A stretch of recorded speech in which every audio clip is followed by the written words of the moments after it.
On dit qu'une femme peut vivre sans affection plus longtemps qu'elle ne le devrait jamais, qu'elle continuera d'apparaître, souriant pendant les repas, faisant le lit, pliant le linge, faisant semblant que tout va bien, jusqu'à ce qu'un jour elle réalise qu'elle s'est affamée. C'était moi. Je m'appelle Claire. J'ai 46 ans. Je suis mariée à Thomas depuis plus d'une décennie, et je ne crois pas qu'il m'ait regardée, vraiment regardée, depuis des années. Je ne le dis pas avec amertume, juste avec une tranquille résignation. Il y a une différence. C'est un homme bien, je suppose. Le genre de personne à qui les gens font confiance. Stable, logique, responsable, mais l'amour, la passion, l'attention.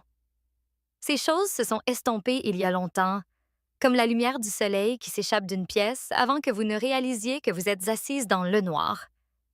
Alors, j'ai fait ce que font la plupart des femmes à ma place. J'ai cessé d'attendre quoi que ce soit. Je remplis ma vie de routine, d'obligations, de douces distractions. Je me suis dit que j'étais contente, que c'était à quoi ressemblait le mariage après un certain temps. Dîners tranquilles, vie séparée, silence tolérable. Mais ensuite, j'aime à emménager. Le fils de Thomas issu de son premier mariage, 22 ans. Grand, à la voix douce, poli. Je ne l'avais pas vu depuis des années. Il vivait avec sa mère à travers le pays, mais après qu'elle se soit remariée et ait déménagé à l'étranger, il a appelé Thomas un soir et a dit qu'il avait besoin d'un endroit où rester pendant qu'il déterminait ses prochaines étapes. École, travail, il n'était pas sûr. Thomas, toujours pratique, a accepté sans hésitation. Juste le temps qu'il se remette sur pied, m'a-t-il dit par-dessus le bruit de sa brosse à dents électriques, comme si nous discutions d'un robinet cassé. Je n'ai pas argumenté. Je ne le fais jamais. Mais quelque chose a changé le jour où J'aime est arrivé. C'était peut-être la façon dont il me regardait. Non pas avec attente ou jugement, juste avec présence. Comme s'il me voyait même quand je ne voulais pas être vue. Il m'a serré dans ses bras lorsqu'il a franchi la porte. Non par obligation, mais avec chaleur. Il sentait l'océan, le sel, le vent, quelque chose de libre. Et quand il a souri, quelque chose de peu familier a remué lentement dans ma partie centrale. Un clignotement de vie dans un endroit que je croyais éteint depuis longtemps. Cette première semaine, j'ai gardé mes distances. C'était le fils de Thomas, après tout. Mon beau-fils. J'ai préparé des repas, nettoyé la chambre d'amis, tenu des conversations polies. Mais J'aime était différent du garçon dont je me souvenais. Il était observateur, réfléchi, gentil de manière discrète, comme lorsqu'il remplissait mon café sans demander, ou mettait de sa musique en pause quand j'entrais dans la pièce, ou offrait de porter les courses sans qu'on le lui dise. Thomas n'a rien remarqué de tout cela. Bien sûr que non. Il travaillait tard comme toujours. Récemment, c'est comme s'il disparaissait en lui-même dans les emails de travail, les scores sportifs, le bourdonnement des nouvelles du soir. Nos conversations sont maintenant comme des transactions commerciales. As-tu payé la facture? N'oublie pas que la voiture doit être révisée. Nous n'avons plus de détergent. C'est le langage de notre mariage. J'aime cependant parle en silence. Un soir après le dîner, je l'ai trouvé dans la cuisine faisant la vaisselle. Il avait retroussé les manches de son T-shirt, révélant des avant-bras saupoudrés de soleil. J'aurais dû m'éloigner. Au lieu de cela, je suis restée là, appuyée contre le comptoir, comme si c'était la chose la plus naturelle du monde. « Tu n'as pas à faire ça, » ai-je dit. Il a regardé par-dessus son épaule et a souri. Je sais, j'aime juste aider. Et ce n'était même pas seulement les mots, c'était la façon dont il les disait. Aucune attente, aucun sous-texte, juste la vérité. Je me souviens de la façon dont la lumière de la lampe touchait son profil. La mâchoire forte, les yeux silencieux qui me rappelaient davantage un poète que son père. Il s'est essuyé les mains avec un torchon et s'est tourné pour me faire face entièrement. Il y eut une pause, un battement de trop, puis il a demandé « Es-tu heureuse? » J'ai cligné des yeux. « Quoi? » « Ici, » a-t-il dit plus doucement. « Maintenant, dans cette maison avec mon père. » Je n'ai pas répondu tout de suite. Ma gorge était serre. J'en ai. Personne ne m'avait posé cette question depuis des années. J'ai dégluti. « Pourquoi demandes-tu cela? » Il a hésité. Son regard s'est baissé un instant. « Je suppose que tu sembles seule. » C'était là, à découvert. Et au lieu de le nier, Au lieu de l'écarter avec une blague, je me suis retrouvée à murmurer. Je crois que oui. Il a fait un pas de plus. Pas trop près. Juste assez. Tu ne devrais pas l'être. Je ne sais pas combien de temps nous sommes restés là, l'air s'étirant entre nous comme quelque chose de fragile. J'ai entendu les pas de Thomas à l'étage, étouffés, se déplaçant vers la chambre. Et comme un sort qui se brise, je me suis détournée. Bonne nuit, ai-je dit trop rapidement, reculant avant de dire quelque chose que je ne pouvais pas retirer. Mais plus tard, allongée à côté d'un homme qui ne tendait plus la main vers moi, je ne pouvais pas arrêter de penser aux mots de Jaime. Tu ne devrais pas être seule. La façon dont il l'a dit, la façon dont il m'a regardée quand il l'a fait. Quelque chose en moi avait commencé à se réveiller, et je ne savais pas comment le faire taire.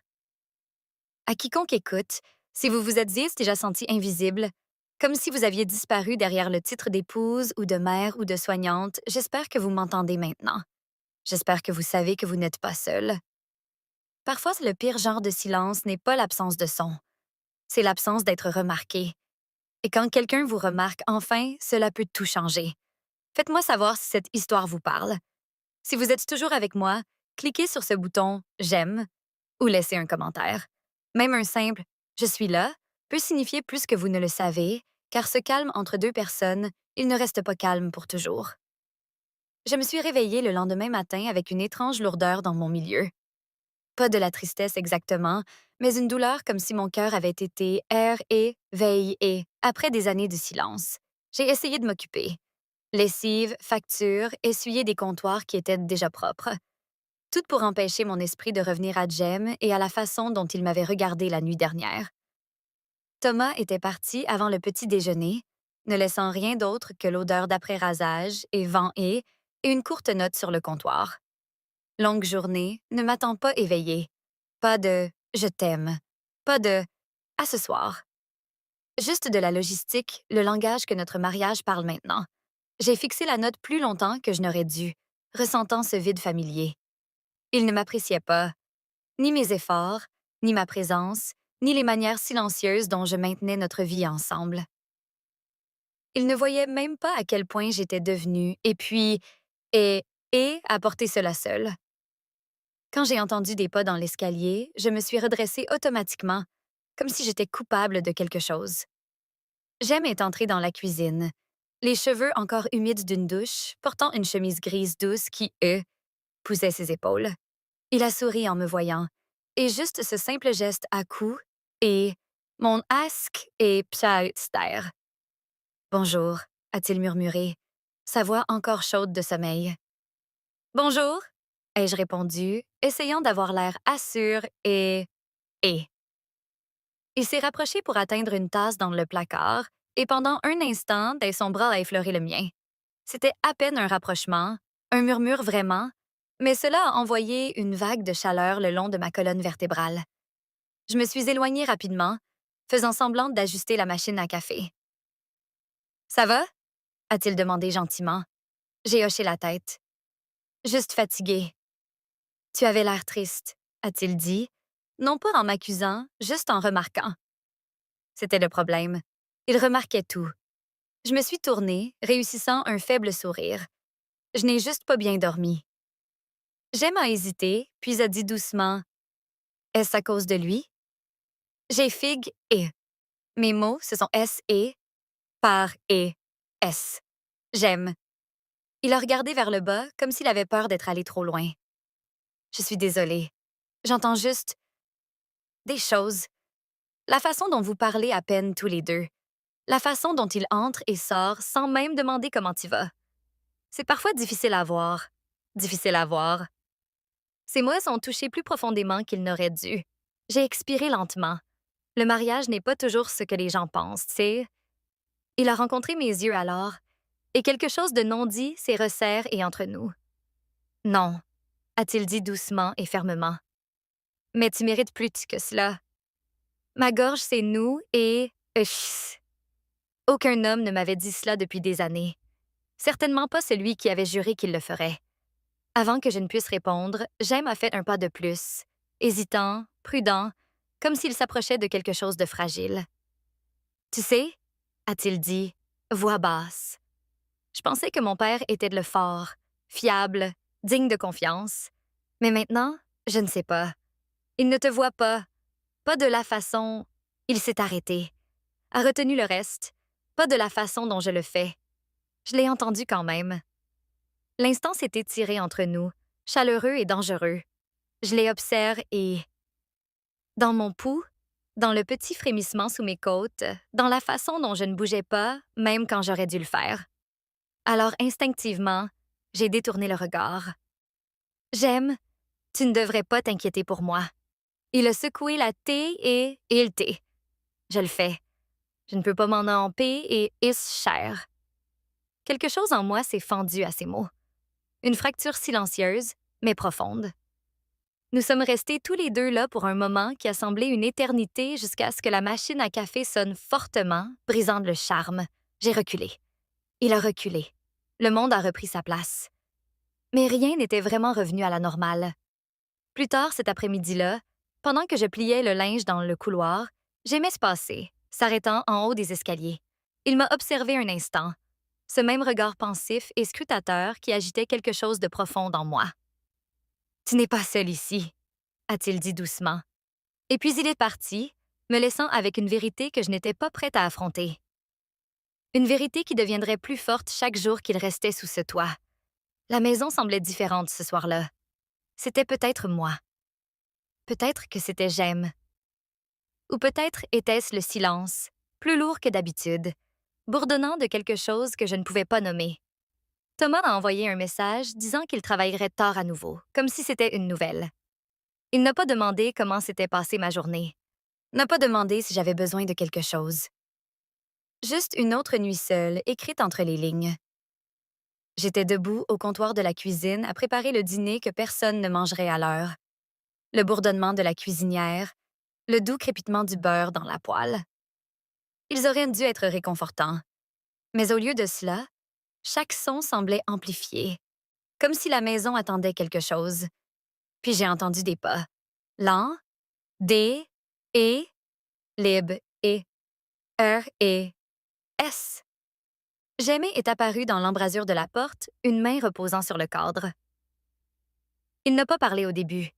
Il m'a juste observé et ce n'était pas la façon dont les gens jettent un coup d'œil à quelqu'un qui cuisine. C'était plus profond, plus concentré, comme s'il mémorise ça a été quelque chose qu'il n'était pas censé faire. « Tu en fais trop », a-t-il murmuré. Finalement, j'ai levé les yeux. « C'est juste le dîner. Ce n'est pas juste le dîner. » Il a ça avancé pieds nus, les yeux chaleureux, trop calme. « Tu fais tout ici. » Il ne le remarque même pas. J'ai serré ma prise sur la spatule. « C'est bon. »« Ça ne l'est pas, » a-t-il dit, plus ferme cette fois. Il te traite comme un son de fond. Les mots ont frappé plus fort qu'ils n'auraient dû. James s'est rapproché, sans envahir, juste assez près pour que je sente le changement dans l'air. Il se tenait à côté de moi, si près que je pouvais percevoir la faible odeur de cèdre sur sa peau. Si près que son épaule a F-R-O-E-L-E, la mienne, lorsqu'il a tendu la main vers un verre. Mon flux d'air s'est coupé. Non par peur, non par surprise, mais par quelque chose de plus vif. Il a remarqué. « Tu es tendu, » a-t-il dit doucement. J'ai essayé d'en rire. Longue journée. Non, sa voix s'est adoucie, mais elle n'a pas perdu sa profondeur. Ce n'est pas la journée, c'est lui. Je n'ai pas répondu. Je n'avais pas à le faire. Jem a pris le verre, l'a rempli et l'a posé à côté de moi avec une douceur qui semblait déplacée dans cette maison. Ses doigts sont effleurés ma main légèrement, à peine un contact, mais assez pour m'envoyer un frisson chaleureux et indésirable. J'ai retiré ma main trop vite. Il a expiré. « Je suis désolée. Je ne voulais pas faire ça. »« Non, ça va, » ai-je murmuré. « C'est juste compliqué. » Sa mâchoire s'est contractée et comme s'il luttait contre quelque chose qu'il ne voulait pas dire. Puis sa voix a chuté plus bas. Ça n'a pas allé y être très. J'ai gel et... Gemma passe et, devant moi pour ajuster la poêle sur la cuisinière, sa silhouette se rapprochant plus que nécessaire. La chaleur qui, manait de lui rivalisait avec le brûleur. Son bras a effleuré le mien à nouveau. Délibéré cette fois, assez lent pour faire TR et bûcher mon pouls. J'ai dégluti difficilement. J'aime. Il n'a pas détourné le regard. Je ne fais rien de mal. Juste debout ici à aider. Sa définition d'aider était différente de la mienne et différente de celle de son père. Thomas ne se tenait plus jamais près de moi comme ça. Il ne remarquait jamais la façon dont mon rythme s'accélérait, la façon dont mes épaules retenaient la tension, la façon dont je me mordais la bouche quand je me concentrais. Il ne me voyait pas la femme, pas le besoin. J'aime le voyait, et cette réalisation semblait dangereuse. Je me suis tournée pour remuer la poêle, ayant besoin d'un espace qui n'existait pas. Peut-être devrais-tu aller te détendre. Je m'en occupe, mais il n'a pas bougé. J'aime être près de toi, a-t-il dit simplement. La spatule a glissé de mes doigts et a clatté contre la cuisinière. Sa main a jailli instinctivement, examinant la mienne avant qu'elle ne tombe assez aussi. Ses doigts se sont enroulés autour de mon poignet. Chaleureux, ferme, prudent, trop prudent.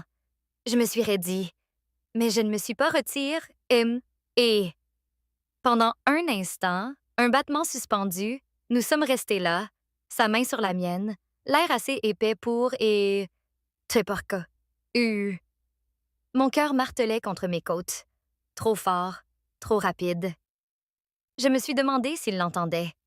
Il a dégluti difficilement, ses yeux tombant brièvement là où ses doigts touchaient ma peau.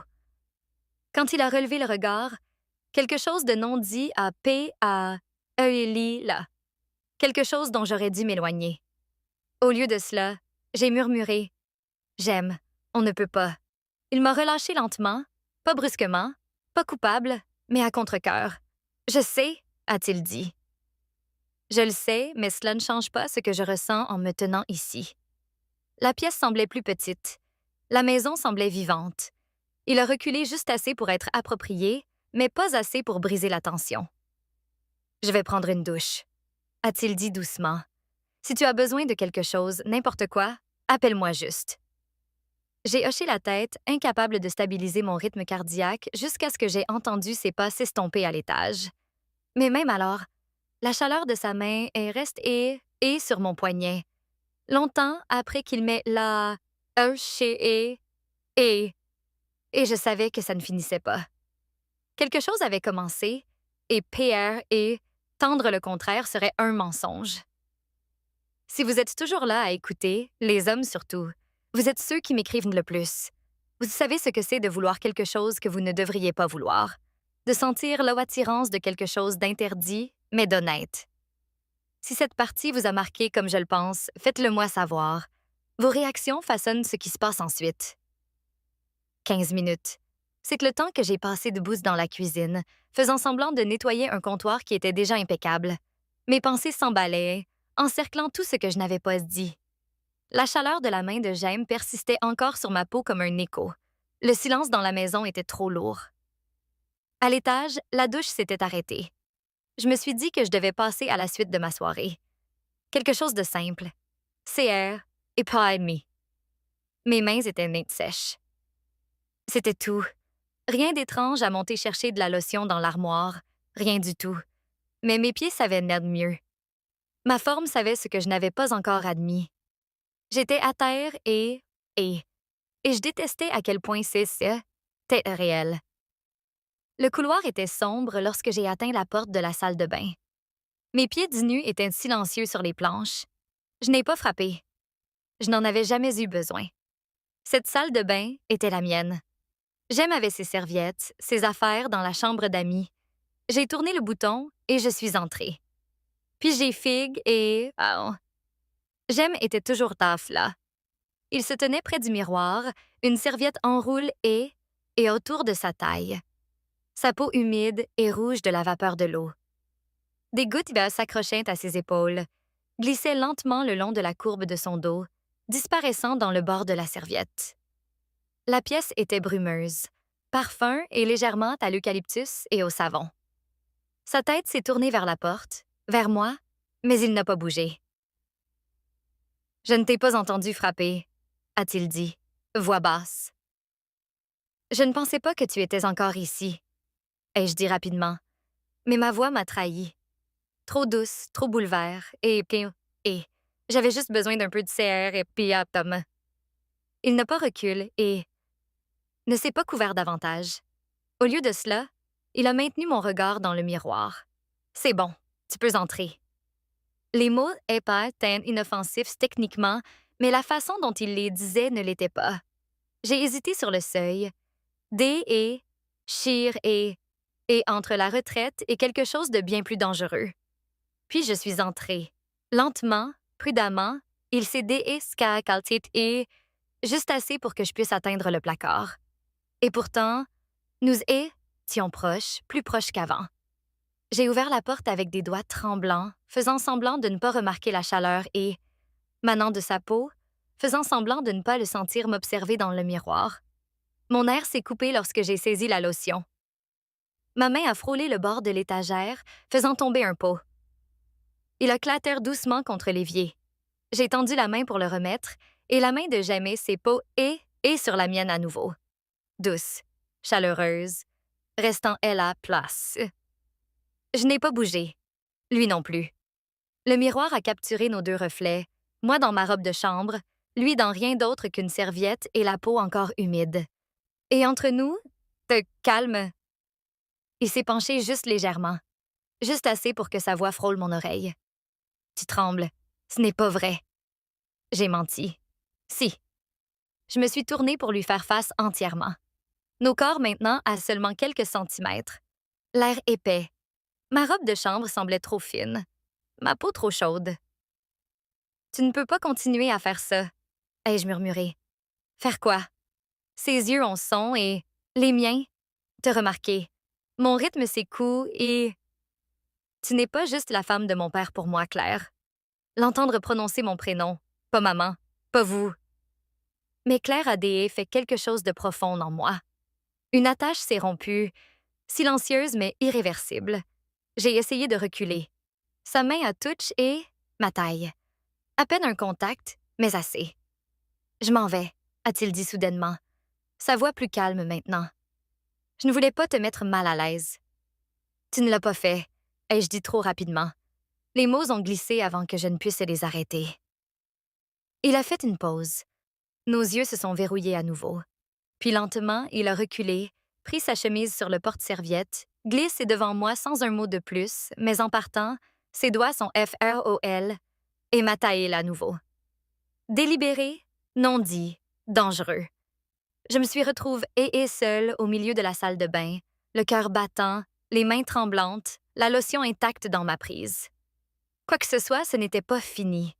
J'ai essayé de dormir cette nuit-là. Vraiment.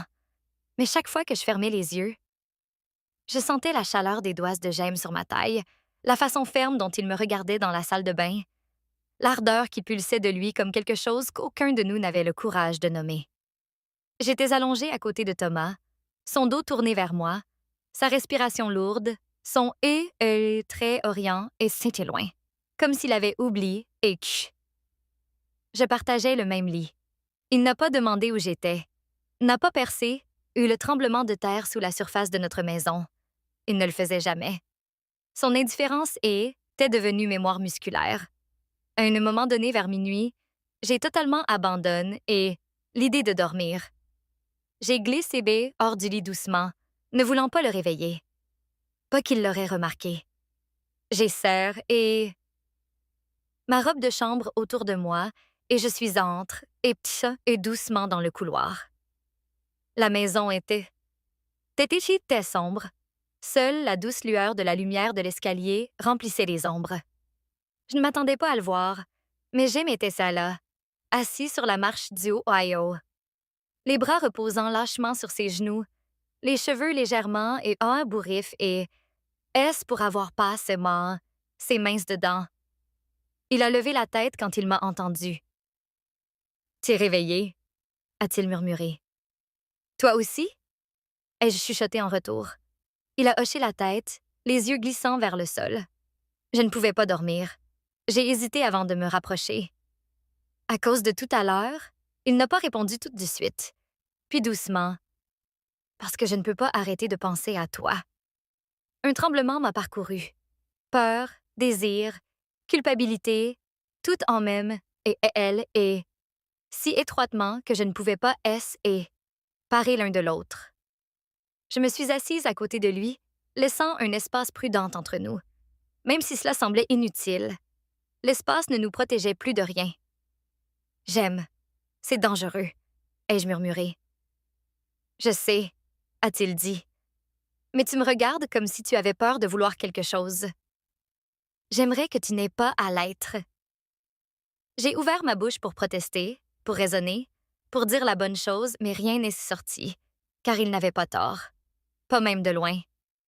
Le silence est devenu épais autour de nous.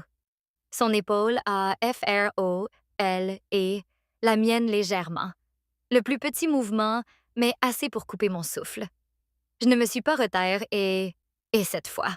« Claire, » a-t-il dit, voix tendue maintenant, presque douloureuse. « Dis-moi juste d'arrêter. » J'ai tourné la tête lentement. « Je ne peux pas, » ai-je admis. Son air la quitte et, dans une expiration silencieuse, presque un frisson. Nous écoutions à quelques centimètres maintenant, assez près pour voir les clats d'or dans ses yeux, assez près pour sentir la chaleur de sa peau, même sans contact. Mon cœur battait si fort qu'il noyait le monde. « J'aime, » ai-je murmuré à nouveau. Mais cette fois, il n'y avait aucun avertissement dedans, aucune résistance. Il s'est penché le premier, hésitant, me donnant le temps de m'éloigner. Je ne l'ai pas fait. Sa bouche a touché la mienne doucement au début, à peine un frôlement. Une question suspendue dans l'air. Je me suis retrouve et pondre sans parler, comblant le reste de la distance. Ce n'était pas un acte passionné et pas imprudent. C'était lent, tremblant, presque respectueux, comme quelque chose que nous avions tous les deux eu peur de vouloir, mais que nous ne pouvions plus nier. Pendant un instant, le monde a disparu. Aucune culpabilité, aucune peur, juste chaleur, juste air, juste la vérité qu'aucun de nous n'avait osé dire à voix haute. Sa main s'est levée doucement vers ma joue. Son pouce a effleuré ma peau avec une tendresse qui m'a détruite complètement. Je me suis appuyée contre lui. Dans cet instant, dans la sensation d'être enfin vue, enfin voulue, enfin vivante. Et puis la porte d'entrée s'est ouverte. Nous avons Fig et... Un tintement de clé, un soupir fatigue est né. La voix de Thomas appelant dans le couloir. « Claire, tu es toujours éveillée? » J'aime à reculer et instantanément, le cœur s'emballe, la respiration tremblante. J'ai eu froid là où sa chaleur était juste quelques secondes auparavant. Je me suis levée rapidement, serrant ma robe de chambre, essayant de stabiliser le tremblement dans mes mains. Thomas est entré dans le couloir des nouant sa cravate, inconscient de la tempête dans laquelle il est, tête entre et... « Oh » a-t-il dit quand il nous a vus. « Je ne savais pas que vous étiez encore éveillés tous les deux. » J'aime ces claircit la gorge doucement. Je ne pouvais juste pas dormir. Thomas a hoché la tête distraitement, passant déjà devant nous, des saint et inchangé. Mais J'aimais me regarder avec quelque chose de brut dans les yeux, quelque chose qui promettait que cet instant n'était pas la fin. Et au fond de moi, sous la panique et la culpabilité et le choc d'avoir été presque prise, je savais qu'il disait vrai. Y a-t-il une partie spécifique de l'histoire que vous aimeriez discuter? Ou aimeriez-vous que je partage d'autres observations?